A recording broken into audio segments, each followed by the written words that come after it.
తాకట్టులో ఉన్న బంగారాన్ని విడిపించి ఆ రోజు ఆన్లైన్ ధరకే కొంటుంది కొమ్మూరి గోల్డ్. శరదిందు సమాకారే పరబ్రహ్మ స్వరూపిణి వాసరాపీఠ నిలయ సరస్వతి నమస్తుతే. సుమన్ టీవీ ప్రేక్షకులకి నమస్కారం. ఈరోజు మనం ద్వాదశ రాశుల్లో నవగ్రహాలు జూలై మాసంలో ఎక్కడ ఉన్నాయో తెలుసుకుందాం. ముందుగా సూర్యుడు వచ్చేసి జూలై 16వ తారీఖు దాకా మిథున రాశిలో ఉంటారు. జూలై 17 నుంచి మనకి కర్కాటక రాశిలో ఉంటారు. అలాగే కుజుడు వచ్చి మనకి వృషభ రాశిలో ఈ మాసం అంతా ఉంటారు. నెక్స్ట్ రాహు వచ్చేసి మనకి కుంభరాశిలో ఉంటారు. అలాగే గురువు వచ్చేసి మనకి ఉచ్చస్థానమైన కర్కాటక రాశిలో ఉంటారు. శని వచ్చి మనకి మీన రాశిలో ఉంటారు. అలాగే బుధుడు వచ్చి మనకి మిథున రాశిలో స్వస్థానంలో ఉంటారు. అలాగే శుక్రుడు వచ్చేసి మనకి సింహరాశిలో ఉంటారు. అలాగే కేతు వచ్చేసి ఈ శుక్రుడితో పాటే సింహరాశిలో ఉంటారు. సో ఇవండి ద్వాదశ రాశుల్లో నవగ్రహాలు జూలై మాసంలో ఈ స్థానాల్లో ఉంటారు. ఇక రెండో రాశి అయిన వృషభ రాశి. వృషభ రాశి అనగానే మనకి కృత్తిక 2, 3, 4 పాదాలు, రోహిణి 1, 2, 3, 4 పాదాలు, మృగశిర 1, 2 పాదాలు. ఈ నక్షత్రాల సమూహంతో మనకి వృషభ రాశిలోకి వస్తుంది. ఈ రాశి వారిని చూస్తే ముఖ్యంగా గురువు వచ్చేసి మనకి తృతీయ స్థానంలో ఉన్నాడు.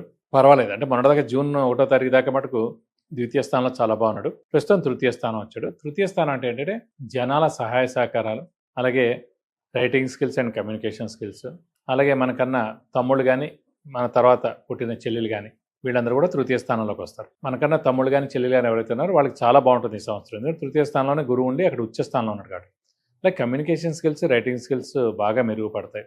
అంటే ఫర్ ఎగ్జాంపుల్ ఎవరైనా రైటర్స్ ఉన్నారు, డైరెక్టర్స్ ఉన్నారు, అలాగే కథలు రాసేవాళ్ళు ఉన్నారు, వీళ్ళందరూ కూడా అత్యద్భుతంగా ఉంటుందని చెప్పుకోవాలి ఈ సంవత్సరం. అలాగే కమ్యూనికేషన్ స్కిల్స్ అంటే ముఖ్యంగా ఏంటంటే మార్కెటింగ్ దాంట్లో ఎవరైతే ఉన్నారో మార్కెటింగ్ జాబ్లో వాళ్ళకి చాలా బాగుంటుంది. ఇది కాకుండా మెయిన్గా యాంకరింగ్, న్యూస్ రీడర్స్ వీళ్ళైతే ఎవరైతే ఉన్నారో వాళ్ళందరూ కూడా చాలా బాగుంటుంది ఈ సంవత్సరం. ఎందుకంటే కమ్యూనికేషన్ స్కిల్స్ అనే సబ్జెక్ట్ వచ్చేసి మెయిన్గా యాంకర్స్ దగ్గర, అలాగే న్యూస్ రీడర్స్ దగ్గర బాగా ఉంటుంది కాబట్టి వాళ్ళు బాగా సక్సెస్ అవుతారని చెప్పుకోవచ్చు. తృతీయ స్థానం అనేది మెడ ప్లస్ గోల్డ్ కూడా అనమాట. సో ఖచ్చితంగా బంగారం కొనేందుకు అవకాశాలు ఎక్కువగా ఉన్నాయి. ఇది కాకుండా చతుర్థ స్థానంలో మన కేతు ఉన్నాడు, దశమ స్థానంలో రాహు ఉన్నారు. ఈ పొజిషన్ కూడా పర్వాలేదు, మరి అంత దారుణం కాదు, పర్వాలేదు. కానీ మెయిన్గా ఈ వృషభ రాశికి యోగకారకుడు, అదృష్టకారకుడు, లక్ ఫేవర్ చేసే గ్రహమైన శని వచ్చేసి మనకి లాభస్థానంలో చాలా బాగున్నాడు. ఈ సంవత్సరం కాలం పాటు దాకా ఉంటాడు ఇంచుమించుగా, కాబట్టి లాభాన్ని చేకూరుస్తాడని చెప్పుకోవచ్చు. అలాగే శ్రమ, కాలం, ధనం కొంచెం వ్యర్థమయ్యేందుకు అవకాశం ఉంది. డబ్బులు సమకూరడానికి కొంచెం ఆలస్యం అవుతుంది. అప్పుల వాళ్ళ బెడద తప్పదు, కొత్త అప్పులు చేయవలసి ఉంటుంది. ఇంట్లో చిన్నపిల్లలు, పెద్ద పిల్లల ఆరోగ్యం చాలా బాగుంటుంది. గృహిణులకి మానసిక ఒత్తిడి తగ్గుతుంది. అలాగే మెయిన్గా విద్యార్థులు కూడా మిశ్రమంగా ఉంటుందని చెప్పుకోవచ్చు. ఇది కాకుండా ఎప్పటి నుంచో పాత స్నేహితులు కలుస్తారు. అలాగే ఈ సమయంలో మీరు షూరిటీస్ పెట్టకండి, స్పెక్యులేషన్ జోలికి వెళ్ళకండి, మధ్యవర్తిత్వం వహించకండి. వ్యాపారస్తులు కూడా కొద్ది కాలం ఉండండి, అంటే కొన్ని రోజులు అయిన తర్వాత మీరు కొత్త వ్యాపారం స్టార్ట్ చేయండి. ఏంటనగా ఎక్స్పాన్షన్ జోలికి వెళ్ళండి. ప్రస్తుతం అయితే వెళ్లకుండా ఉండడం ఉత్తమం. అంటే కొంచెం గురుబలం తక్కువగా ఉంది కాబట్టి, తృతీయంలో ఉన్నాడు కాబట్టి మిశ్రమ ఫలితాలే ఉంటాయని చెప్పండి. అంటే విద్యార్థులకు కానీ, రాజకీయ నాయకులు కానీ, క్రీడాకారులు కానీ, అలాగే మెయిన్గా ఈ పత్రికా రంగం, యూట్యూబ్ రంగం, మీడియా రంగం, సినిమా రంగం వీరందరూ కూడా మిశ్రమంగా ఉంటుందని చెప్పుకోవచ్చు అన్నమాట ఈ మాసం అంతా కూడా. సో ఆచితూచి మెలగండి. సో మౌనంగా ఉండడం కూడా ఉత్తమం. ఈ రాశి వారికి అదృష్టం పరిపూర్ణంగా ఉందని చెప్పుకోవాలి. ఎందుకంటే ఎప్పుడు కూడా మనకి మన రాశి నుంచి యోగకారకుడు, అదృష్టకారకుడు ఎలా తెలుసుకుంటాం అంటే ఒక కేంద్రాధిపత్యం, ఒక కోణాధిపత్యం వస్తే కనుక దాన్ని మనం అదృష్టకారకుడి కింద తీసుకోవాలి, యోగకారకుడి కింద తీసుకోవాలి. సో వృషభ రాశికి ఏంటంటే భాగ్య దశమాధిపతి అయిన శని అదృష్టాన్ని కలగజేస్తారన్నమాట మెయిన్గా. సో అదృష్టకారకుడు, లక్ ఫేవర్ చేసే గ్రహం మనకి శని అయ్యాడనమాట ఈ వృషభ రాశికి.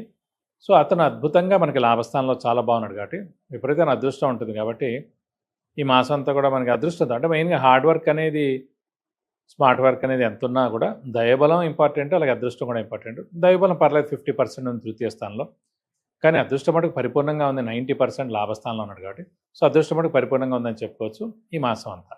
ఇంకా ఈ మాసం ఉద్యోగస్తులకి చాలా బాగుంటుందని చెప్పుకోవాలి. ఎందుకంటే ఉద్యోగస్తులకు కూడా మెయిన్గా ఉద్యోగ స్థానం కూడా మెయిన్గా మనం చూసేది ఏంటంటే దశమ స్థానం. సో దశమ స్థానాధిపతి శని అయ్యాడు. సో మామూలుగానే శని వృత్తికారకుడు, ప్రవృత్తికారకుడు, సో ఉద్యోగకారకుడు కూడా శని అనమాట ఎవరికైనా సరే. సో అలాంటి శని మనకి లాభస్థానంలో పరిపూర్ణంగా బాగున్నాడు. అది కాకుండా మెయిన్గా గురువు యొక్క భాగ్య దృష్టి శని మీద ఉందండి మెయిన్గా. అది ఇంకా చాలా ఇంపార్టెంట్ అనమాట. సో ఇవన్నీ కారణాలు ఇచ్చా కూడా ఉద్యోగస్తులకు పట్టిందల్లా బంగారం చెప్పుకోవచ్చు. నిరుద్యోగులకు ఉద్యోగం రావడం, ఉద్యోగస్తులకు promotions, name and fame, boss నుంచి మనన, లైక్ ఫారెన్ టూర్ కానీ, విజిట్స్ కానీ, అసైన్మెంట్స్ కానీ రావడం, ఇవన్నీ కూడా జరుగుతాయని చెప్పుకోవచ్చు. ఇక ఈ వృషభ రాశి వారికి మెయిన్గా పరిహారాలు వచ్చేసి ఈ మాసంలో తృతీయ స్థానంలోనే మనకి గురువు ఉన్నాడు కాబట్టి వీళ్ళైతే కనుక ప్రతి గురువారం ఉపవాసం ఉండడం, దత్తాత్రేయ స్వామిని, మేధా దక్షిణామూర్తిని ఎక్కువగా పూజించడం, ప్రతిరోజు వాళ్ళ యొక్క అష్టోత్తరాలు చదువుకుంటే మంచిది. అలా వీలైతే కనుక ప్రతి గురువారం దత్తాత్రేయ స్వామి టెంపుల్కి వెళ్ళి 41 ప్రదక్షిణాలు చేసి వీలైతే ఆయనకి అభిషేకంగా అర్చనగా చేయిస్తే మీకు అన్ని విధాలా మంచి చేకూరుతుంది.